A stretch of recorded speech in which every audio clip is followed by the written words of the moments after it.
Children of the Gods is really about Teal'c in many respects. It's about his journey, all in the face of falling from his god. And the point of that episode was clearly to say that this is not something that he just went and did. Right. He was working towards this moment. He was waiting for the right time. Tell us about that arc. Well, for me, as you said, as we discover later in the series, that Teal'c is just part of this movement. That Braytak, his mentor, is the one who brought him into this movement and really shone a light on the evil of the system lords. What their true nature is. Right, yeah. right. And so that, for me, and it was really weird that I almost missed it in that, you sometimes you're so in your own bubble. I hate to use this now, but you're so locked into what you're doing, you fail to see what the allegory of the story was. And it wasn't until I did an interview that someone asked me, did I see the parallels between Teal'c and the Jaffa as to the civil rights movement, to slavery, and I was like, wow, of course that's what the parallel was. But at the time I was so locked into making it personal and making it about Teal'c leaving, his wife and son, and that it wasn't until later that I started incorporating this whole, and for me, that's what it became. I made it that this was their civil rights movement. This was their way of getting out from underneath the subjugation. There. Those are the humans who came through the Cor-Ai. They do not appear to be as formidable as I imagined. Their weapons are not of go-out design. That may be so, Teal'c. But they are only 3. There's something more. Strength. They know the taste of freedom. Your dreams of freedom will be your undoing, Teal'c. Perhaps so. Pray they are not chosen as hosts. That is the best fate you can wish for them.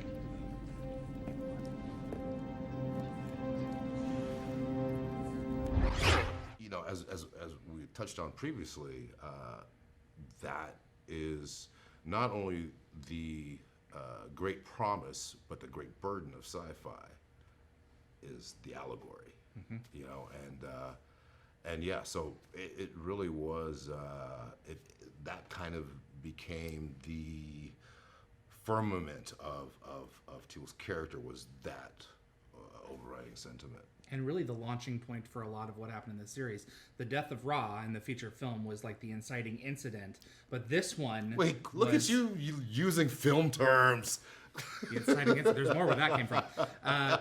But then this was really the second explosion of this rebellion, not just to activate the forces on Earth, but also the Jaffa in many respects as well. And so the system lords realized, hey, we've got a problem here. Maybe we need to deal with them. And it's also about this is in my humble opinion, the death of many movements is the failure to trust other movements to be as invested in it as you are. And this was Teal'c going, hey, I need to trust these people to help us out of this. So that's a big moment for him character-wise. So. Absolutely. And there are a few episodes later on in the series where he does trust, in many instances, a couple instances, groups of Jaffa who turn him in. Right. Right. Season 1 of the show, you went in, you knew you had 44 episodes out of the gate. Teal'c didn't have a lot to say for a long time after. I mean, here and there he spoke, but the episode where we lose Kowalski, Enemy Within, that you were talking about earlier about what information does he know, and he's interrogated basically. Right. That's kind of like a part 2 to Children of the Gods. Teal'c only becomes a member of SG-1 at that point. And then later on in the season, one of my favorite episodes of your arc easily is Cor-Ai. You say you don't remember me? I do not. Then do you remember this? We've got a soldier who has, depending on the jurisdiction that you're looking into, committed crimes, acts of terror that he hasn't told us about, and he's probably just eating away at him. It's one of the reasons that he's out there, is to undo some of the damage that he's done. Right. A soldier who has come across a civilization that he wronged, and that he took at least one human life. You remember me now, do you not? Don't say a word, Teal'c. But I must. That's an order. Don't say anything. He does not need to say anything. Take him in custody. Hold it! Jack, that is not the way to handle this.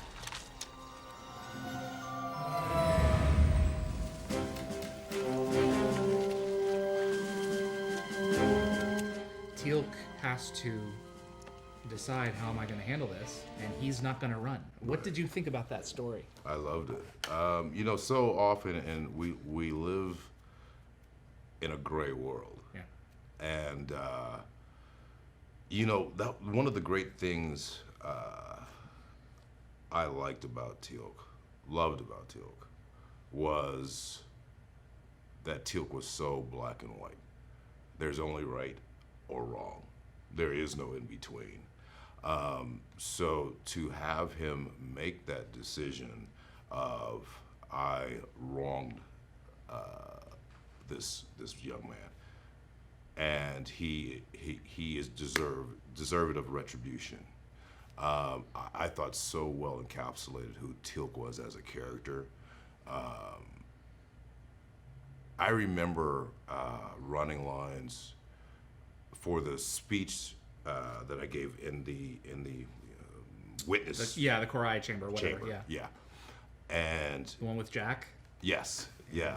That's a great scene. Yeah, and I remember when, so I was running lines, and it was so well written, it really got to me. And I was like, well, wait a minute, but this is not Teal'c, though. This is not Teal'c to be feeling sorry either for himself, or he just knows that he wronged this young man. So one of the hardest things was to keep my composure and be stoic and just say, these are the facts and this is how it's going to be resolved. And I remember a couple takes I broke, and I just couldn't. The Chris Judge is coming out instead of the alien coming yes, out. Okay. Yes, and part of it that got me, because it was really the first kind of really intimate scene I had with O'Neill, that Teal'c had with O'Neill, other than the I have nowhere to go, Right. which wasn't it was the kind of only dialogue in that whole Right. There are a lot of things we do and we wish we could change, and we sure as hell can't forget. But the whole concept of chain of command undermines the idea of free will. So as soldiers, we have to do some pretty awful stuff. But we're following orders like we were trained to. It doesn't make it easier. It certainly doesn't make it right. But it does put some of the responsibility on the guy given those orders. Then you are saying Apophis is responsible for Hanno's father's death? Yes! You are wrong, O'Neill. While in the service of Apophis, I did many things. For these deeds, my victims deserve retribution. Can we focus on this one case only for now, please? This case represents the many. Well, it shouldn't! Rick's intensity surprised me. It was a very very moving scene for me to do, but difficult, especially because I had to, I actually had to write down the parameters of Teal'c. And how do you play someone who outwardly is emotionless, but inwardly is full of emotion? And Sci-fi has done a great job of that. You over know, the years. Great yeah. examples. yeah, and and that was the kind of duality of that for me. And so it was that whole episode for me was very powerful. Why are you doing this? When I look into Hano's eyes, I see the horror on the faces of many others as their loved ones prepare for Goa'uld absorption. Worse yet is the face of the victims whom I selected as they realize they are about to take their final human breath. Hano's father is not the first nor the last of those whose lives I've taken. And I have done far worse, O'Neill. I cannot give all of their loved ones retribution, but I can at least give it to this one. I am sorry, O'Neill. I will not run. Well, I'm sorry, Teal'c, but that's unacceptable. I'm gonna do what I have to do to keep you alive, whether you like it or not. You had a wife and son, and that was introduced halfway through season 1. When you got the script, was that the first you'd heard of it? I suggested it because I thought it would help my backstory. They had already done it. Ah, so you went up there and said, "Hey, I got Yeah. that." Oh, you've already figured that one Yeah, out. I Okay. literally, because I had nothing to draw on, so I really built and wrote out Teal'c's whole backstory.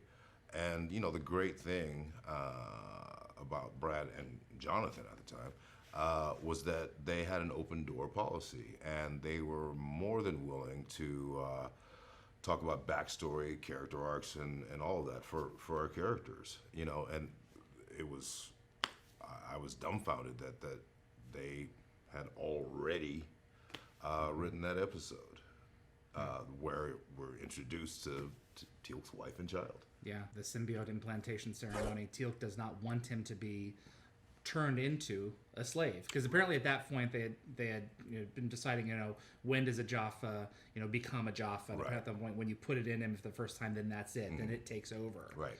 So And because they were not able to use, here's something we argue about all the time: is it sarcophaguses? Sarcophagi will do that. Sarcophagi.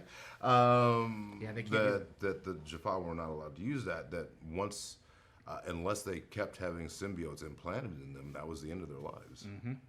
Yeah, well, that episode that we won't talk about, Hathor, where Jack got turned into one, the sarcophagus undid the Jaffa part. So. Right. Anyway, but Tony Amendola was introduced in that episode. Yes. Tell us about Tony. Oh man, We're going to meet him at some point here real soon. Yes, I'm very looking forward. I was in Hawaii last year with he and Teal'c, and man, what just a prince of a man. It one of the things, and I will get happily back to Tony, but one of the things that our producers, writers, Rick, Michael Greenberg, they really took the time to try to cast really good human beings. And if you showed up on set and you weren't, or you just didn't fit in for whatever reason or whatever, they never had you back. Yeah. And so Tony literally is just such an elegant, wonderful man. And the way there was, to me, Teal'c always had this kind of raw edginess to him. And if he had kept evolving, he would have become Braytak. Teal'c, it is good to see you, friend.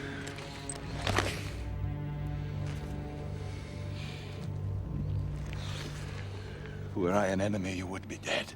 My wife and son. I'm told they escaped the burning. I thought you might return in time for your boy's ceremony, Teal'c. Brave, but unwise. You know, for me, Braytak was always the next stage of development for Teal'c. That grace and elegance and I don't know if I can say this cocksuredness of himself. Yeah. Is that a PG word? Cocksuredness? We're making it one.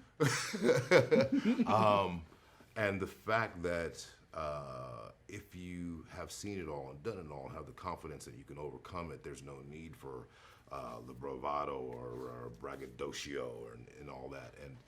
And Tony just exemplified that. You know, his performance was wonderful, and it's only matched by his own persona. You know, fantastic, man. One of the things that is frustrating to me about the way that the show ended is that Tony didn't get his send off. You know, Carmen, Tony always said, "I want to go out with a bang," and he's technically still around. Right. So you know, maybe Right. we could go back and do that someday. But I think that Braytak deserves some closure. Absolutely. As a warrior. Or a continuation. Absolutely.